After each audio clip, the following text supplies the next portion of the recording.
অনেকে ভাবতে পারেন যে আল্লাহ রসুল সাল্লাল্লাহু আলাইহি সাল্লাম কেনই বা ক্ষমা প্রার্থনা করবেন, কারণ ক্ষমা তো চাওয়া হয় যখন আপনি কোনো খারাপ কাজ করেন। কেনই বা তবে ইব্রাহিম আলাইহিস সালাম বলবেন ওয়াতুব আলাইনা?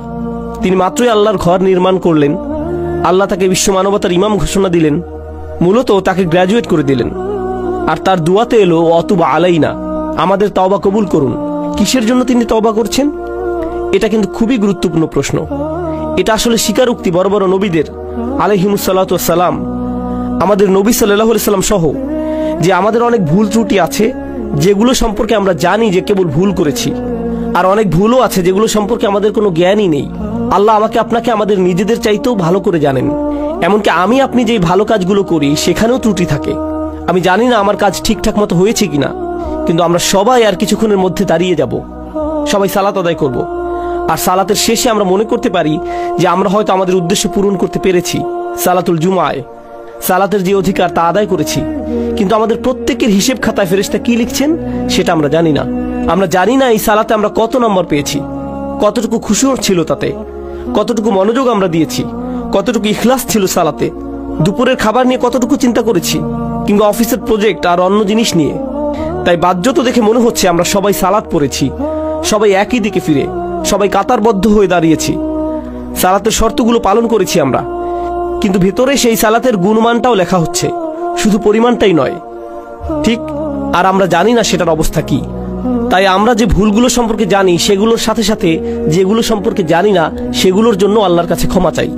দুটোর সম্মিলিত অবস্থাই হলো এটা। আল্লাহর নবীদের ক্ষেত্রে দেখুন, চিন্তা করুন, আল্লাহ রসুল সাল্লাল্লাহু আলাইহি সাল্লামের চাইতে কে বেশি আল্লাহ আযজা ওয়া জাল্লার দাস হিসেবে তার দ্বীনের সবচেয়ে বেশি খিদমত করতে পারেন? আলাইহিস সালাতু ওয়াস সালাম। কিন্তু তিনি নিজেও সারাক্ষণ চিন্তা করতেন, হয়তো আমি যথেষ্ট করছি না, হয়তো যা করছি তাতে হচ্ছে না, আল্লাহর কাছে আমার ক্ষমা চাইতে হবে আমার সর্বোচ্চ সক্ষমতাটুকু দিয়ে দিতে না পারার কারণে।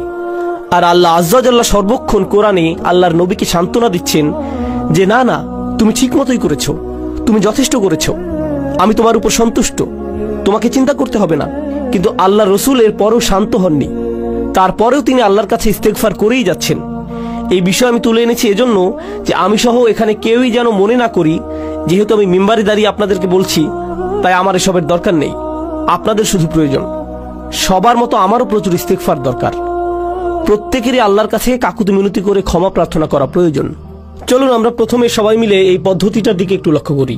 আমাদের প্রত্যেককে এটা মানতে হবে যে আল্লাহ আযজা ওয়া জাল্লার কাছে ক্ষমা চাইবার আগে আমাদের কিছু পদ্ধতি অবলম্বন করতে হবে। তাই আপনাদের নিকট আমি দুইটা আয়াত নিয়ে কথা বলবো সূরাতুন নিসা থেকে। আয়াত দুটি নিয়ে বলার আগে অল্প করে প্রেক্ষাপটটা বলে নেই।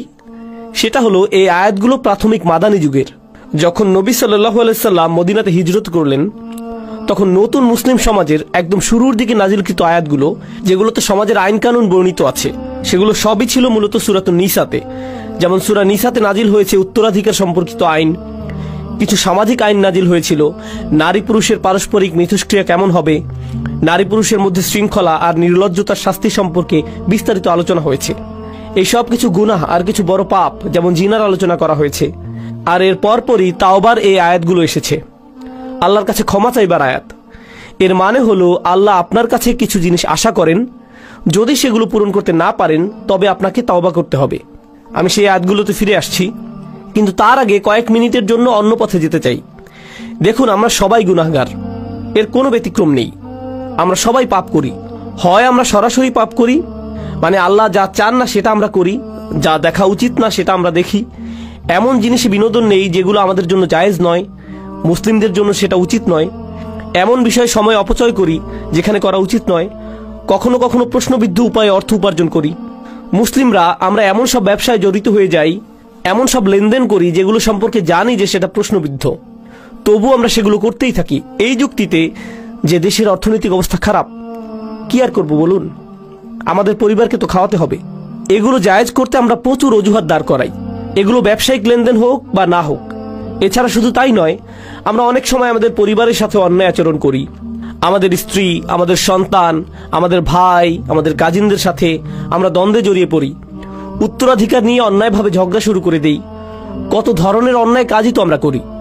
আর আমাদের দৈনন্দিন জীবনেও আমরা সহজেই রেগে যাই, মুখের ভাষার নিয়ন্ত্রণ হারিয়ে ফেলি, বাজে শব্দ ব্যবহার করি, একে অন্যের গীবত গাই, আমরা মিথ্যা বলি, ছোটখাটো মিথ্যাকে গুরুত্বপূর্ণ মনে করি না, তাই না? আপনার বস ফোন দিয়েছে, আপনি ঘর থেকে বেরই হননি, কিন্তু আপনি বললেন আমি একদম অফিসের কাছেই। না, আপনি তো অফিসের কাছে নন, আপনি 10 মাইল দূরে। কিন্তু বসকে একটু মিথ্যা তো বলতেই হবে, তাই না? আমরা এসবকে তেমন কিছু মনে করি না। তাই কেউ যদি বসে বসে নিজের যত পাপ আছে সব নিয়ে চিন্তা করে, অন্তত যেগুলো মনে পড়ে সেগুলো নিয়ে। মনে আছে খুতবার শুরুতে বলেছিলাম, অনেক পাপ আছে যেগুলো আমরা মনেও করতে পারি না। এত পাপ আছে যা আল্লাহ আমাদের থেকে ভালো জানেন যে কোথায় আমাদের পাপ হয়েছে। আর এগুলো তো শুধুই গুনাহের কাজগুলো, কিন্তু আমাদের ভালো কাজে যেসব ভুল হয়েছে সেগুলো তো অগণিত। অন্য ভাষায় বললে, যেমন আমি বললাম সালাত, দুয়া, অজুর মতো সহজ জিনিসগুলো, আমাদের অজুতে কত রকম ভুল ছিল, আমাদের সালাতে কতগুলো ত্রুটি ছিল, আল্লাহর কাছে দোয়ার সময় আমরা কতটুকু মনোযোগ দিচ্ছি।